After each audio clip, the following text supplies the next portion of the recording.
सरपंचांना लाच देताना ठेकेदार लाचलुचपत विभागाच्या ताब्यात. दिनांक 3/3/2025 रोजी लाचलुचपत प्रतिबंधक विभाग अमरावती येथे दिलेल्या खासगी इसमाविरुद्ध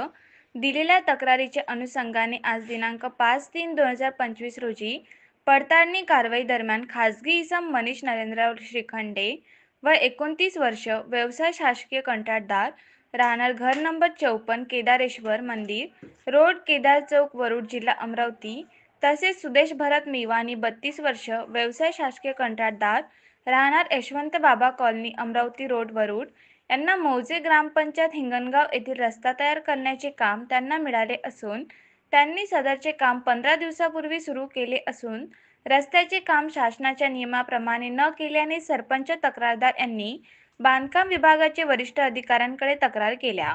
त्यामुळे तक्रारदार यांनी यातील ठेकेदारांनी निकृष्ट काम केल्यामुळे तक्रारी मागे घ्याव्या आणि कामकाज पूर्ण झाल्यावर ग्रामपंचायतकडून देण्यात येणाऱ्या प्रमाणपत्रामध्ये अडचण निर्माण करू नये याकरिता श्रीखंडे यांनी तक्रारदार सरपंच यांना लाच रक्कम म्हणून 20,000 रुपये आमिष देण्याचे मान्य करून 20,000 रुपये लाच रक्कम दिली व मेघानी यांनी लाच रक्कम देण्यासाठी प्रोत्साहन दिले। दिनांक 5/3/2025 रोजी करण्यात आलेल्या सापळा कारवाई दरम्यान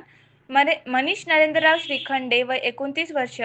सुदेश भरत मेघानी वय 32 वर्ष यांनी पंचासमक्ष एकूण 20,000 रुपये तक्रारदार इतर लोकसेवक सरपंच यांना लाच रक्कम दिल्याने दोघांना ताब्यात घेण्यात आले आहे। त्यांच्याविरुद्ध दत्तापूर पोलीस ठाणे अमरावती ग्रामीण येथे गुन्हा नोंद करण्याची प्रक्रिया सुरू आहे। सदरची कारवाई माननीय श्री मारुती जगताप, पोलीस अधीक्षक, अँटी करप्शन ब्युरो, अमरावती परिक्षेत्र अमरावती, माननीय श्री सचिंद्र शिंदे, अपर पोलीस अधीक्षक, माननीय श्री मंगेश मोहोड, पोलीस उप अधीक्षक यांच्या मार्गदर्शनाखाली सापळा अधिकारी पोलीस निरीक्षक संतोष तागड, तसेच पोलीस निरीक्षक केतन माजरे, पोलीस हवालदार प्रमोद रायपुरे, पोलीस हवालदार युवराज राठोड, पोलीस हवालदार राजेश मेटकर, पोलीस अंमलदार शैलेश कडू, पोलीस अंमलदार वैभव जायले, चालक पोलीस उपनिरीक्षक सतीश किटुकले,